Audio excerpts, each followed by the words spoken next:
안녕하세요.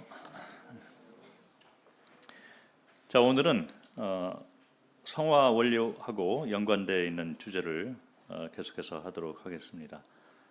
오늘 말씀의 제목은 광야는 변하지 않는다라는 말씀으로 성화에 대해서 알아보도록 하겠습니다. 지난번에 말씀을 드렸듯이 성화 원리에 대해서 구약에 이제 예표가 나와 있습니다. 그래서 이스라엘 백성들의 출애굽부터 시작해서 가나안까지 들어가는 그 여정을 통해서 구약의 그 성화의 그 원리를 그 예표로 담아 놓고 있는 거죠. 그래서 각 그 여정 가운데에서 이제 나타내고 있는 그 영적 그 비유들이 있습니다. 그래서 그와 같은 것을 잘 살펴보면 교훈을 얻을 수 있고 그 교훈을 통해서 우리가 이제 성장의 방향과 또 성장의 원리 같은 것을 그 배워서 그 성장해 나갈 수가 있는 것이죠. 계속 말씀을 드리지만 이것은 그 방향과 원리를 말을 하고 있는 것이지 이걸 통해서 완전 성화를 말을 하거나 또 단계적 성화 이런 것을 말을 하고 있는 것은 잘못된 분별이다. 제가 계속 말씀을 드립니다. 어떤 한 사람이 내가 광야에 있다가 이제 가나안 땅으로 들어갔다 이렇게 말을 할 수가 없는 거죠. 단지 우리는 연약한 부분이 있고 또 이제 어느 정도 그 단련이 된 부분이 있고 이런 정도로 우리 삶에 대해서 정확히 보시는 것이 맞을 것 같고, 그래서 성장해 나가는 그 원리, 어떤 원리가 있을까, 그리고 어떤 방향으로 가는 것이 맞을까, 이런 것들을 우리가 말씀을 통해서 받고 삶에 적용을 하면 될 것 같습니다. 이스라엘 백성들의 여정을 보면 그 출애굽이 있는데, 출애굽은 유월절을 생각을 하게 하면서 칭의를 말을 하고 있는 것이죠. 그래서 구원받는, 그래서 지옥에서 천국으로 가는 우리가 알고 있는 칭의의 구원을 생각을 할 수가 있습니다. 그리고 이제 홍해를 건넌 것은 로마서 6장에 나와 있는 그 침례의 모습하고 같이 이스라엘 백성들이 물로 들어가고 잠겼다가 이제 다시 나오는 그와 같은 모습을 생각을 할 수가 있으면서 침례를 비유로 생각을 할 수가 있습니다. 그래서 말씀드린 것처럼 이스라엘뿐만 아니라 애굽 군대들이 같이 홍해 물에 들어갔는데 그들은 나오지 못했습니다. 그래서 부활을 할 수 있는, 살아있는 삶으로, 새로운 삶으로 살 수 있는 것은 구원받은 자만 할 수 있다. 그것을 우리가 볼 수가 있는 것입니다. 그 후에 이제 광야를 거치는 장면을 우리가 볼 수가 있는데, 광야 생활을 하면서 이스라엘 백성들이 많은 경험을 하게 되는데, 이스라엘의 광야 생활이 우리에게 어떤 교훈을 주고 있는가를 오늘 이 시간에 나누려고 합니다. 세 가지 것을 생각을 할 수가 있는데, 첫 번째로는 광야를 거쳐서 가나안 땅으로 들어가는 것이 하나님의 뜻이라는 것입니다. 성도들도 같은 원리 가운데 우리가 광야를 거쳐서 이와 같은 단계를 거쳐서 이제 성장을 할 수가 있는 것입니다. 그래서 모든 사람들은 이렇게 이 광야를 거치는 것 같은 그런 그 시험과 유혹의 이 시간들을 보내서 주님을 더욱더 닮아가고 배울 수 있는 것입니다. 그래서 이 땅에 살고 있는 동안에 우리는 이와 같은 광야의 이 통과, 이것은 하나님이 우리에게 남겨놓으신 그 뜻이다, 이렇게 생각을 하시면 될 것 같고, 두 번째로는 광야를 지나게 하는 것이 하나님의 뜻임에도 불구하고 광야에 머무르는 것은 하나님의 뜻이 아닌 것입니다. 그래서 광야를 지나서 우리는 가나안으로 들어가는 영적 성장의 단계를 반드시 거쳐야 되는 것이 하나님께서 우리에게 말씀하고 있는 하나님의 뜻이 됩니다.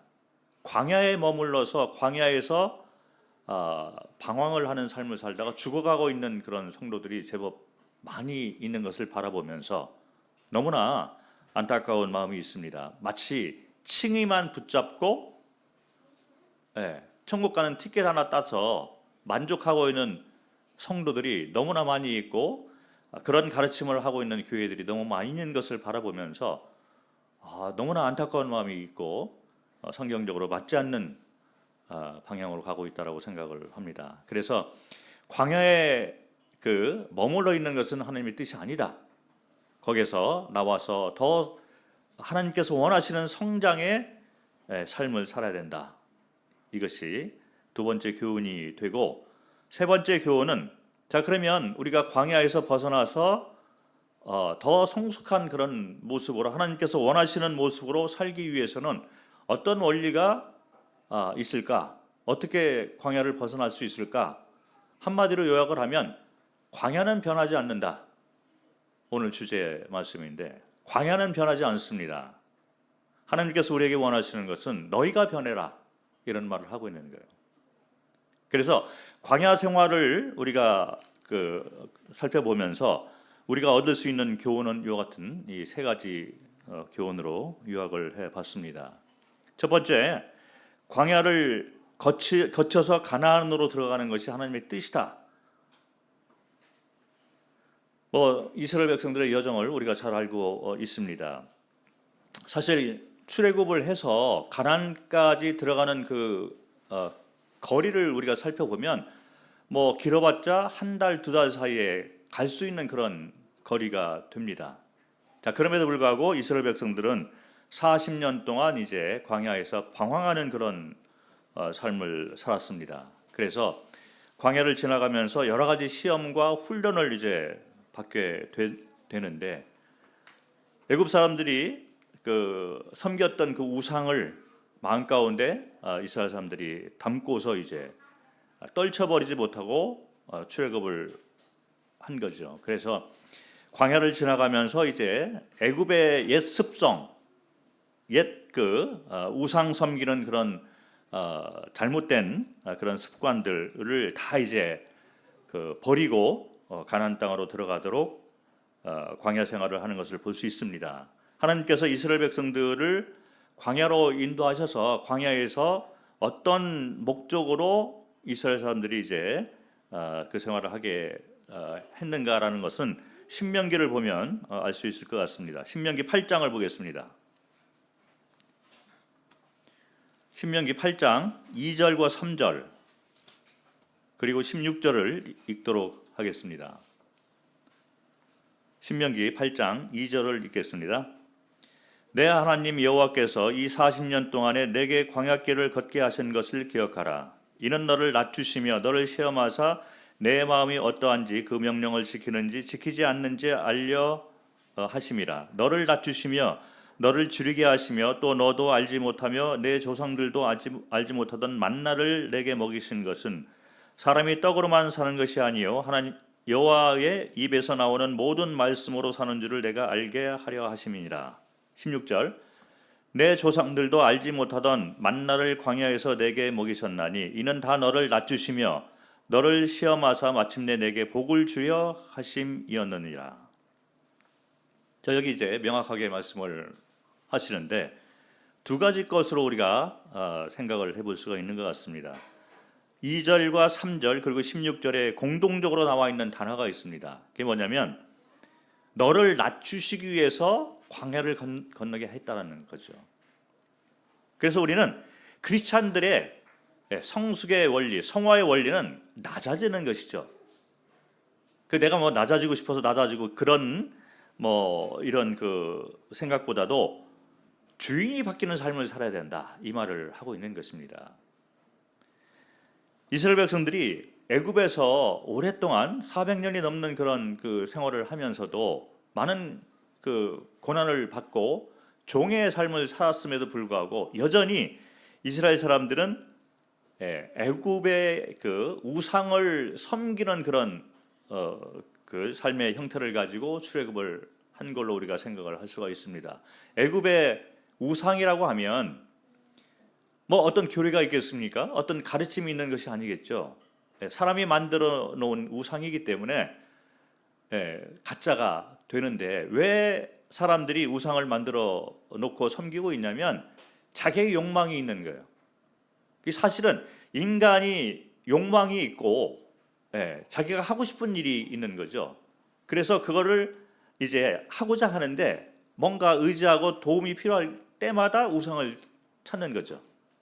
그래서 자기가 주인 돼서 살아가고 있는 그런 모습을 애굽에 있을 때 삶은 고난 가운데 고통 속에 있지만 여전히 자기가 주인 돼서 살고 있는 그런 모습이었다라고 우리가 생각을 할 수가 있는데, 이제 애굽에서 나와서 구원받은 성도의 모습을 가지고 이제 이 땅에 살아가고 있는 동안에 주인이 바뀌는 삶을 살아야만 됩니다.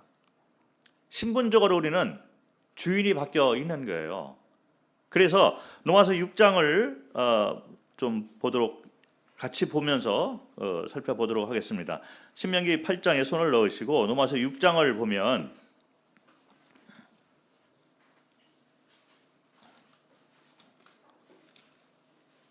로마서 6장 5절 말씀을 읽겠습니다. 만일 우리가 그의 죽으심과 같은 모양으로 연합한 자가 되었으면 또한 그의 부활과 같은 모양으로 연합한 자도 되리라. 자, 그래서 예수님께서 십자가에서 죽으시고 장사졌다가 이제 부활하셨는데, 사실은 우리도 같이 연합되어서 같이 죽고 같이 장사되고 부활했다는 말을 하고 있는 거예요. 자, 이것은 칭의의 구원만 말을 하고 있는 것이 아니라 성화의 구원도 말을 하고 있는 것입니다. 성화의 원리를 분명하게 말을 하고 있는데 그 핵심 단어가 뭐냐면 연합이라는 거죠. 이 성화에 대해서 말을 하면서 연합을 모른다면 이게 설명이 안 되는 거예요. 십자가에는 예수 그리스도께서 돌아가셨고, 그래서 우리를 대신해서 죽고 심판을 받은 것이 예수님의 죽음인데, 그때 나도 같이 죽었다는 것입니다. 마치 애굽에서 나와서 이제 홍해를 건널 때 그 모습이 나의 옛사람이 죽은 모습이 되는 거예요. 그리고 홍해 문에서 나올 때 새로운 삶으로 부활의 모습을 가지고 나온 것입니다. 자, 그래서 신분적으로 볼 때 성도들은 이제 새로운 삶을 사는 새로운 신분이 된 거예요. 그리스도와 함께 연합한 신분이 되어 있는 것입니다. 자, 그런데 살아가면서 이것이 이제 우리 삶 가운데에서 나타나야 되는 것이죠. 마치 이 아주 신분이 낮은 여자가 이제 거지 같은 그런 삶을 살다가 왕이 이제 왔을 때 왕의 눈에 들어서 이 여자가 왕비가 되었습니다. 신분적으로는 왕비가 되었는데 살아가는 모습을 보면 여전히 이 거지의 삶을 살았던 그 모습이 자꾸 나오기 때문에 신분에 맞게 이제 삶이 변화가 되는 그런 필요가 있는 것입니다. 그래서 광야를 이렇게 이스라엘 백성들로 하여금 이렇게 통과하게 만들면서 하나님께서 여러 시험과 이제 단련, 훈련을 시키는 모습을 볼 수가 있는데, 그 목적이 뭐냐? 첫 번째는 이제 너희 신분대로 내가 주인 되는 삶을 살아라. 이 주재권을 나에게 돌려라. 이 말을 하고 있는 거예요. 성도들이 살아가면서 우리는 반드시 이것을 배워야만 하는 것입니다. 그리고 두 번째 목적은 뭐냐면 만나를 주셔서 사람이 떡으로만 살 것이 아니라 하나님의 말씀으로 산다. 이 말은 무슨 말이냐면 세상을 바라보는 가치관 자체가 변화가 되어야 된다. 그래서 이것은 선의 기준이 무엇인가 바뀌어야 된다는 말을 하고 있는 거예요. 선의 기준이 말씀으로 돌아가야 된다. 이 말씀을 하고 있는 것입니다. 이스라엘 백성들이 애굽에서 있을 때 뭐 광야 생활에서도 이제 자꾸 그리워하잖아요. 애굽의 고기, 애굽의 부, 명예 이런 것을 붙잡고 그쪽으로 자꾸 이제 돌아가고 싶은 거죠. 신분이 애굽에 있을 때 종의 신분이었음에도 불구하고 여전히 그 마음 가운데 이제 세상을 원하는 그런 마음이 있었던 것입니다. 그래서 만나를 이렇게 줘서 이스라엘 백성들을 광야에서 이제 인도를 하면서 하나님께서 원하시는 것은 사람이 떡으로만 살 것이 아니라 하나님의 말씀으로 산다. 그래서 눈에 보이는 떡을 찾아서 생활하는 것이 아니라 생명의 진짜 떡, 예수 그리스도, 이 영적인 것을 가지고 이 세상을 바라봐라. 선의 기준이 말씀에 있다. 너희가 눈에 보이는 것을 가지고 선의 기준을 삼지 말아라. 세상이 원하는 어떤 이런 그 부와 지혜와 명예, 이런 것이 선의 기준이 아니라는 것입니다. 세상 사람들은 그 선의 기준을 자기의 욕망에 따라 자꾸 바뀔지라도 너희의 선의 기준은 말씀이라는 것을 하고 있는 거예요. 내가 정한다. 나는 왕과 주인인 동시에 선의 기준을 정하는 재판장이다. 이 말씀을 하고 있는 거예요. 이것이 바로 하나님께서 이스라엘을 인도하셔서 광야를 통과하게 만드신 그런 목적이 됩니다. 낮아지고 세상을 바라보는, 이 세상을 살아가는 삶의 가치관을 완전히 바꿔라. 그동안 너희는 보이는 것을 쫓아서 살았지만 이제는 보이지 않는 것을 쫓아서 말씀을 붙잡고 살아가는 삶을 살아라. 이런 말을 하고 있는 거예요. 자, 그래서 여기와 연관돼서 우리가 말씀을 찾아보면 저기 신명기 8장에 손을 넣으시고 갈라디아서 5장을 보겠습니다. 갈라디아서 5장 24절 말씀.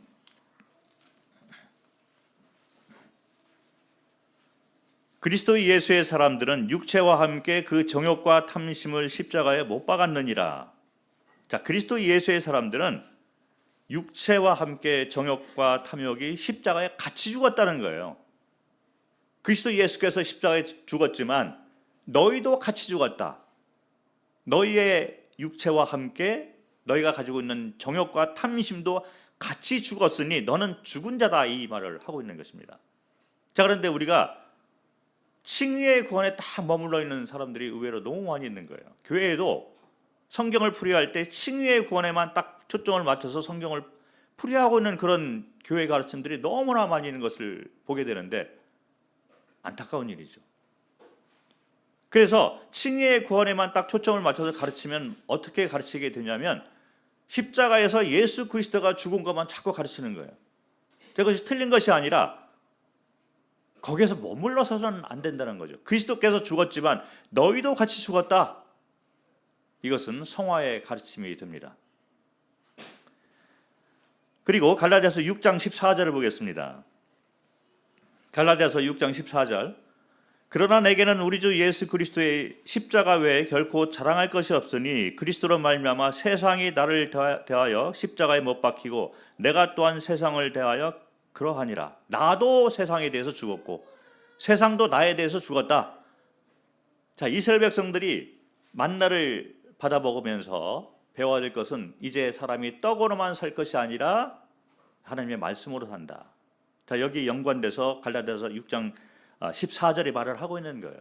너희가 보이는 이 세상이 죽었다.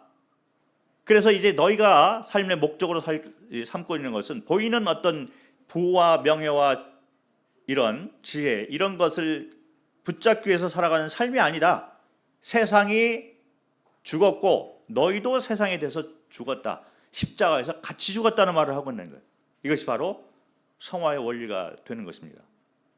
그래서 로마서 6장 5절에 나와 있듯이 우리는 연합한 자가 된 것입니다. 십자가에서 그리스도께서 죽었을 때 우리도 같이 죽은 거예요. 그래서 신분적으로 우리가 죽은 사람이 되었기 때문에 죽은 것에서 끝난 것이 아니라 부활을 해서 새로운 부활의 삶을 살아가고 그리스도와 더불어 살아가는 그런 삶이 되었습니다. 그런데 신분적으로는 그렇게 되어 있지만 이것이 삶의 열매로 나오지 않는 것이죠. 그래서 실행적인 이 삶을 살아가면서 우리는 내가 신분적으로 그리스도와 같이 죽은 연합된 자로서 이제 어떤 문제와 이 세상의 유혹을 받았을 때 문제로 바라보는 것이 아니라 나의 신분에 맞게 그 열매가 나타나는 그런 삶으로 그 문제를 풀어가고 이제 세상을 성숙한 모습으로 살아가야 된다는 거죠. 그래서 이스라엘 백성들이 광야를 통과했듯이 이 성도들도 똑같이 이제 이런 광야를 통과하는 삶을 살아가게 되는 거예요. 그래서 광야는, 자 이제 신명기 8장 16절로 돌아오겠습니다. 아까 읽었는데 여기 보면 낮추시고 너를 시험하사 마침내 내게 복을 주려 한다. 광야의 생활은 우리가 반드시 통과를 해야 되는데 왜 광야를 통과하게 만들었냐면 복을 주기 위해서 통과하게 만든 거예요. 하나님은 사랑이시고 공의로우신 분이고 그리고 선을 이루시는 하나님. 이 광야를 통과하면서 결국 우리가 선을 이뤄나가면서 가장 큰 이득을 보는 것은 우리 성도들이 되는 것입니다. 이스라엘 백성들이 가장 큰 복을 받게 되는 거예요. 그래서 이스라엘 사람들은 이 광야를 통과하면서 감사하는 마음으로 왜 하나님이 나로 하여금 이 광야를 통과하게 했을까? 그래서 감사함으로 그거를 받았어야 되는 거죠. 그것도 그럴 것이 불과 구름 기둥으로 인도하셨잖아요. 그리고 만나를 주고 그리고 이제 그 애굽에서 죽은 그 요셉의 유해를 가지고 나왔습니다. 조상의 이 선한 모습, 하나님을 사랑하고 하나님의 그 말씀에 순종했던 그 요셉의 유해를 가지고 같이 나온 이 백성들이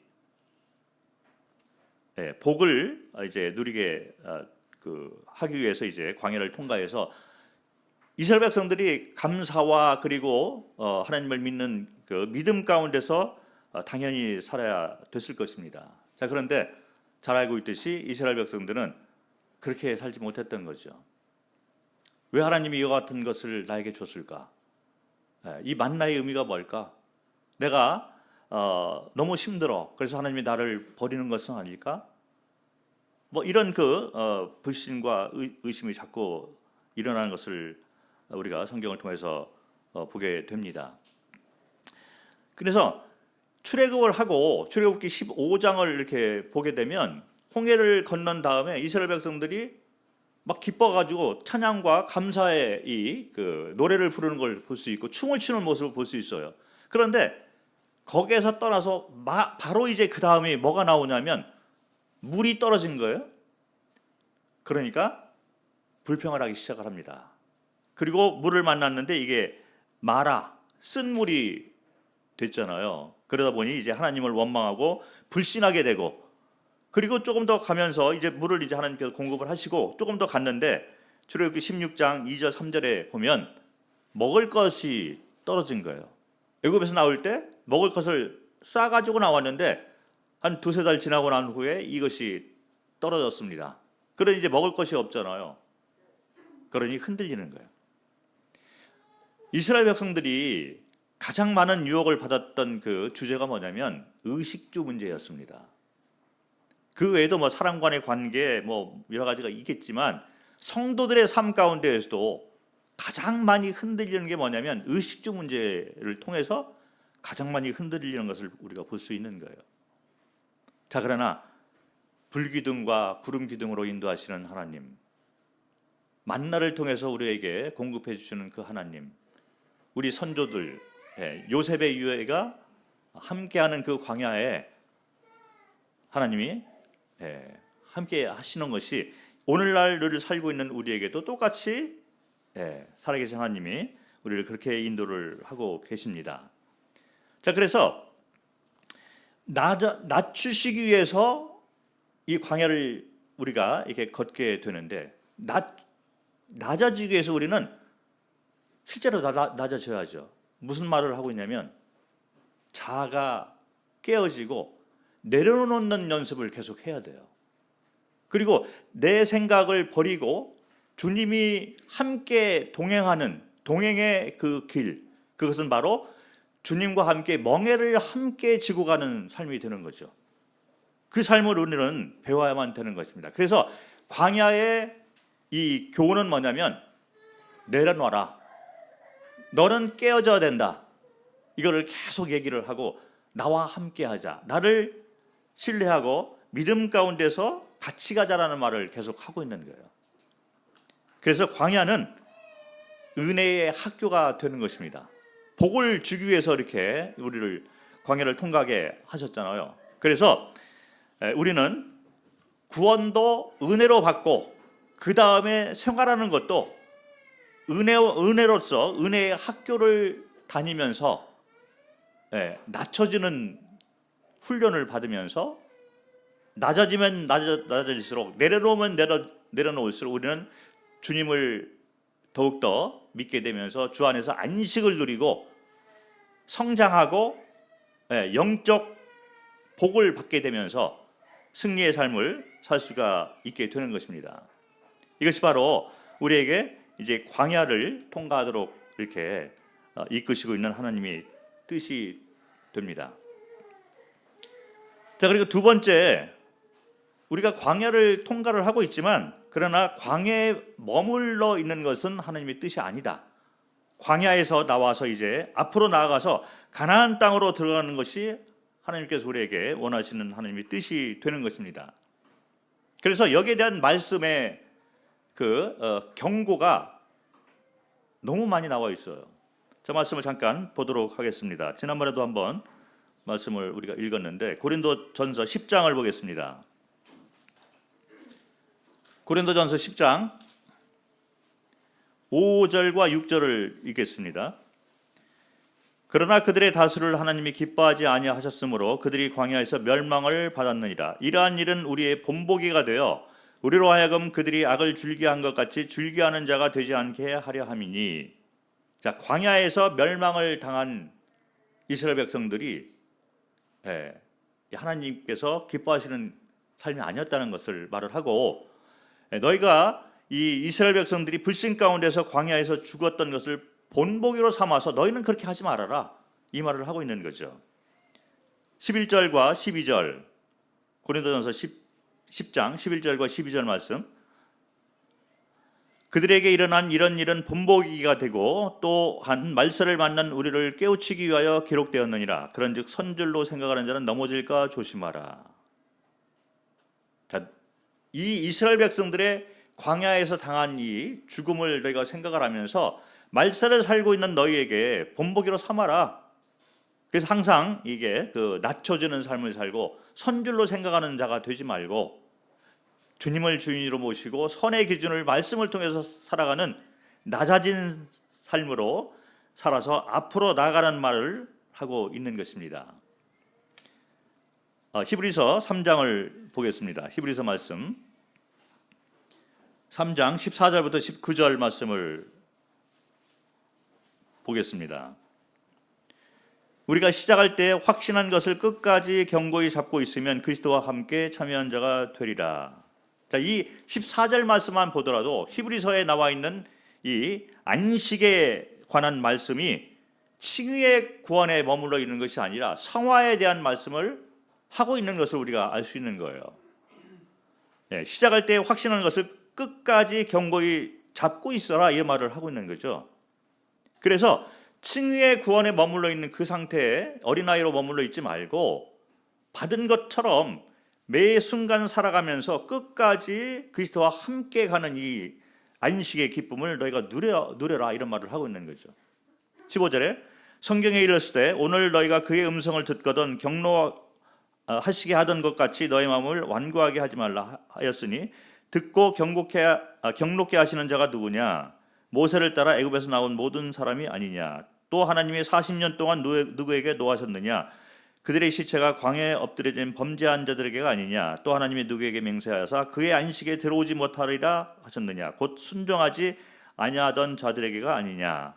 이로보건대 그들이 믿지 아니함으로 능히 들어가지 못한 것이라. 4장 1절 그러므로 우리는 두려워할지니 그의 안식에 들어갈 약속이 남아 있을지라도 너희 중에서 혹 이루지 못할 자가 있을까 함이라.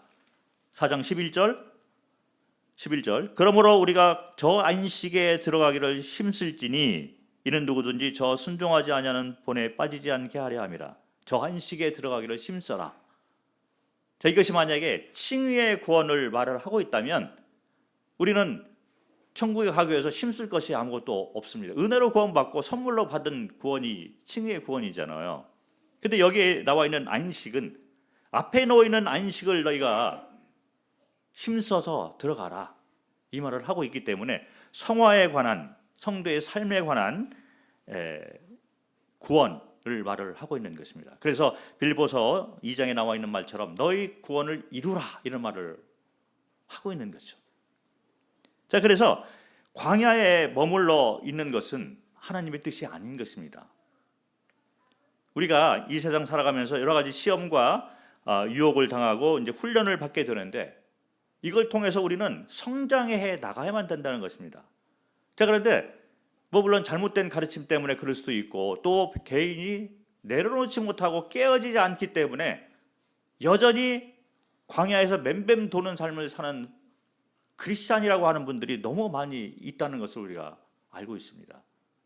혹 그것이 우리 자신의 모습이 될 수도 있는 거죠. 그리고 우리는 계속 이게 선줄로 생각하지 않고 낮아진 마음으로 표대를 향해서 달려가는 것뿐인 것입니다. 그래서 만약에 우리가 구원을 받았는데 삶의 변화가 없는 광야에서 이렇게 맹맹 이렇게 도는 그런 방황하고 있는 그런 삶을 살고 있다면 그런 사람을 성경에서 뭐라고 얘기를 하냐면 구원은 받았지만 불 가운데서 구원받은 자다 이런 말을 합니다. 성경은 놀랍게도 두 가지 거를 얘기를 하고 있어요. 하나는 구원이고 또 하나는 상급을 얘기를 하고 있는데 의외로 칭의의 구원을 가르치는 그 가르침 가운데는 구원만 자꾸 얘기를 했지 상급에 대해서는 등한시하고 있는 것이 보입니다. 너무 안타깝죠. 근데 성경에서는 하나님께서 원하시는 그 뜻이 뭐냐면 너희는 거기에 머물러 있지 말고 성숙하고 성장하고 앞을 향해서 표대를 향해서 나아가라 쟁취하라 이런 말을 하고 있어요.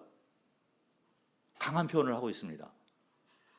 달려가라 잡으려 달려가라 이런 말을 하고 있는 거예요. 상급이 있다 이런 말을 하고 있습니다. 말씀을 보도록 하겠습니다. 디모데후서 2장 10절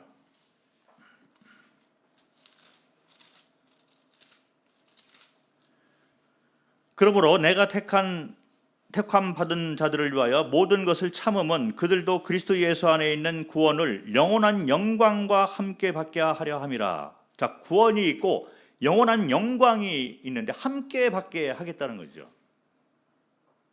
구원은 칭의의 구원을 우리가 받는 걸로 생각을 할 수 있는데 그 다음에 사람이 이렇게 성숙해 그리스도를 배우고 그리스도께서 원하시는 일을 이 땅에서 해나갈 때 우리는 영원한 영광을 받게 되는데 이 영원한 영광의 차이가 다 다르다는 말을 성경은 하고 있습니다. 그래서 고린도전서 15장을 보면 하늘에 속한 영광이 있고 땅에 속한 영광이 있는데 이 하늘에 속한 영광도 해의 영광이 다르고 달의 영광이 다르고 별의 영광이 다르고 별과 별의 영광이 다르다 말을 하고 있는 거예요.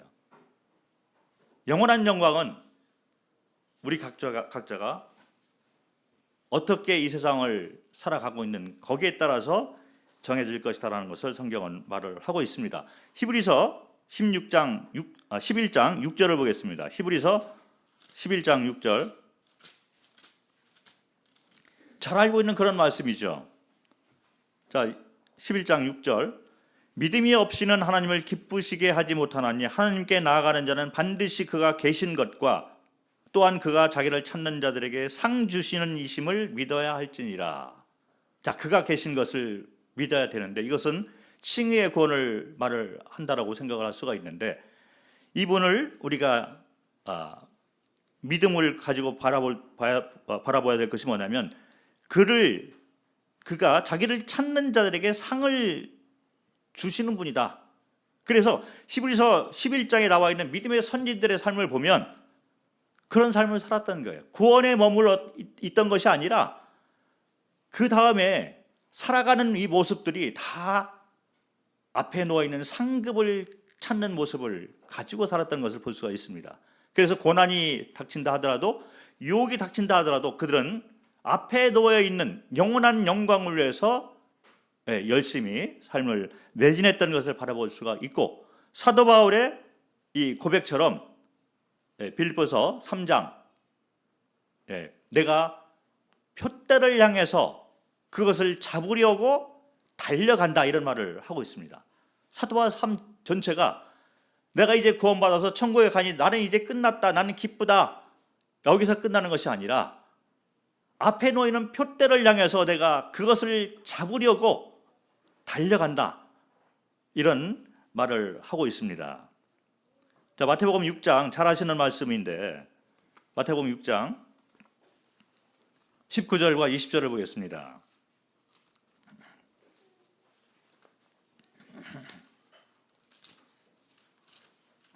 마태복음 6장 19절, 20절.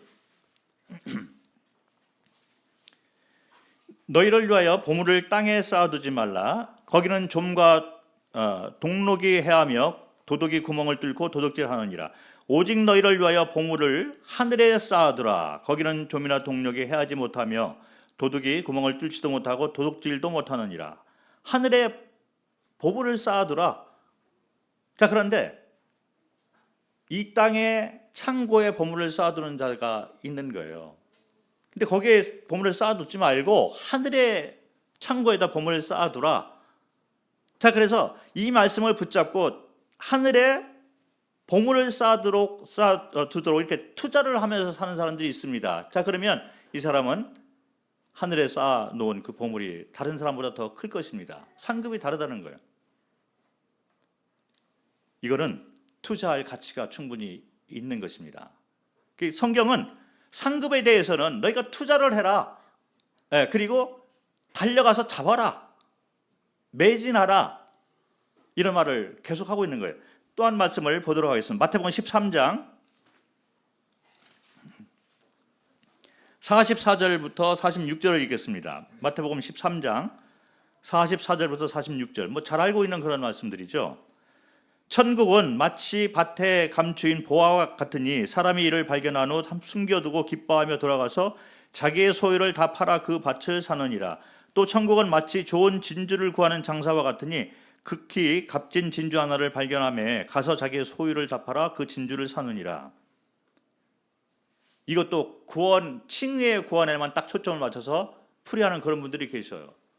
자, 그런데 물론 우리가 칭의의 구원, 이 천국 가기 위한 이 복음, 이 구원, 이것도 우리가 모든 것을 투자로 해서 이렇게 얻어야만 되죠. 자, 그런데 이 성경 말씀은 거기에서 끝나는 것이 아니라 하늘의 보물을 쌓아두기 위해서 무엇이 가치 있는 삶인가를 너희가 바라보고, 사람이 떡으로만, 보이는 떡으로만 살 것이 아니라 하나님의 말씀으로 산다는, 세상을 바라보는, 보이지 않는 것을 너희가 볼 수 있는 시각을 가지고 이 세상을 투자하는 삶을 살아라. 하늘의 보물을 쌓아두는 진주를 사는 그런 투자를 하면서 살아라. 밭에 감추인 보화가 있다. 너희가 그것을 바라볼 수 있는 그런 눈을 가지고 그것을 보았을 때 모든 것을 들여서 그것을 사라, 쟁취하라, 이런 말을 하고 있는 거예요. 자, 그래서 어떤 사람은 구원받고 이제 광야를 지나면서 거기에서 이제 삶을 마감하는 사람들이 있습니다. 구원은 받았어요. 자, 그런데 광야의 삶에서 마감을 하는 성도가 있습니다. 구원 받았지만 불 가운데서 구원 받았을 수도 있고, 그리고 상급이 적은 그런 상태에서 그냥 삶을 마감하는 분들이 있어요. 자, 그런데 어떤 분들은 영적 원리를 붙잡고 앞에 놓여있는 표대를 향해서 더욱더 전진하는 삶을 사는 그런 분들이 있습니다. 귀한 삶이죠.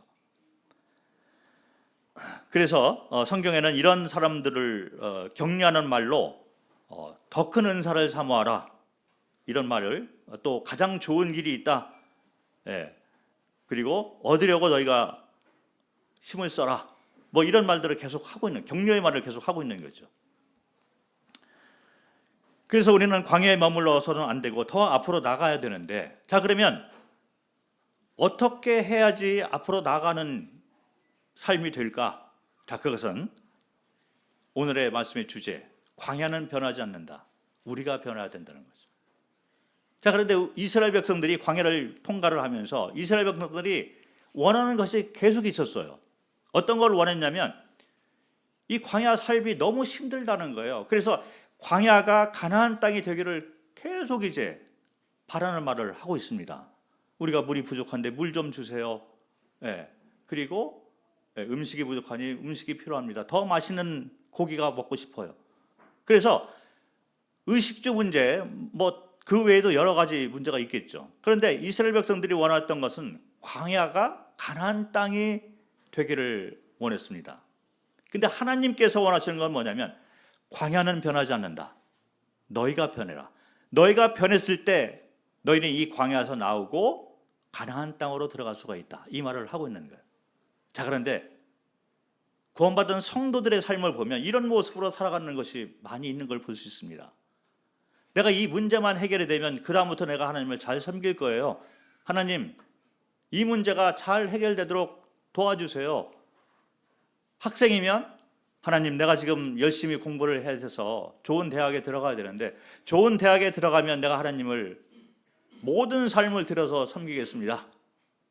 그래서 부모와 함께 열심히 시험 때 가서 기도하고 뭐 이렇게 할 수 있어요. 기도를 하지 말라는 얘기가 아니고 그것도 다 해야만 합니다. 이 세상에서 좋은 성적과 부도 누리고 할 수 있는 데까지 우리가 다 해야 돼요. 그러나 목적이 확실한 삶을 살아야만 된다는 거죠. 하늘에 쌓아두기 위해서 이것들을 발판으로 우리가 하늘에 보물을 쌓아놓는 삶을 살 수가 있기 때문에 열심히 해서 시험 성적도 좋아야 되고 열심히 사업도 많이 해야 되고 그걸 위해서도 기도도 많이 해야만 되는 것입니다. 자, 그런데 학생이 이제 대학에 들어가기를 원해서 기도를 하면서 이것만 잘 들어주시면 내가 좋은 대학 들어가서 하나님을 잘 섬기겠습니다. 딱 대학에 들어갔는데 만만치가 않은 거예요. 앞에 놓이는 취업의 길이 있습니다. 내가 좀 좋은 직장을 얻기 위해서 내가 열심히 해야만 하기 때문에 잠깐만 쉬겠습니다. 교회를 또 못 나가요. 그러면서 이제 좋은 직장에 취직을 했는데 취직 생활이 또 직장 생활이 만만치가 않습니다. 돈을 그만큼 많이 주면 더 많이 부려먹겠죠. 그래서 열심히 부림을 당하다 보니 직장 생활을 하면서 또 하나님으로부터 멀어지는 삶을 살게 됩니다. 그리고 점점 이제 나이가 들면서 결혼도 해야 되고 결혼을 하니 이제 자녀들이 태어나니까 자녀를 위해서 또 내가 안 할 수가 없는 일들이 있잖아요. 그러다 보니 광야는 계속 연결이 되는 거죠. 그리고 자녀들을 뒷바라지하면서 계속 자랐는데 어느덧 내가 나이가 들어서 이제 건강 문제가 나를 억압을 합니다. 몸이 말을 안 듣는 거예요. 그러다 보니 광야 생활을 하다가 광야가 변하기를 계속 평생을 원했는데 광야는 변하지 않고 나는 광야에서 벗어나지 못하고 하나님으로부터 멀어진 삶을 계속 맴맴 도는 삶을 사는 그런 경우를 우리가 보게 됩니다. 성경에서 말하는 것은 광야는 변하지 않는다. 너희가 물이 없을 그 순간에 불기둥으로 구름기둥으로 인도하는 하나님을 바라봐라. 너희가 변해야 된다. 너희를 낮추시기 위해서 이와 같은 것이 있기 때문에 너희의 주인이 누구인가를 너희가 알아야 되고 선의 기준을 누가 정하는 것인가를 알아야만 된다. 믿음을 가지고 그것을 바라봐라. 이걸 원하시는 거예요. 그래서 은혜의 학교가 됩니다. 은혜를 배우는 복을 받기 위한 훈련 장소가 광야가 되는 거예요. 광야는 변하지 않는다. 우리가 변화가 되었을 때 우리가 영적 시각을 가지고 말씀으로 돌아가서 말씀에 순종하는 삶을 살기 시작할 때 나의 주인이 누구이고 심판장이 누구인가를 바로 붙잡고 살아가게 될 때 우리는 광야에서 나올 수가 있는 것입니다. 광야가 변하는 것이 아니라 내가 변했을 때 우리는 거기서 나오게 되는 것을 성경은 말을 하고 있는 것입니다. 그래서 어떤 분이 말하기를 이스라엘 사람들이 출애굽을 하는 데는 하룻밤이 걸렸잖아요. 짧은 시간 내에 이제 출애굽을 했습니다. 그런데 이스라엘 사람들의 마음 가운데에서 애굽이 빠져나가는 시간이 40년이 걸렸다는 거죠. 자, 구원받은 사람이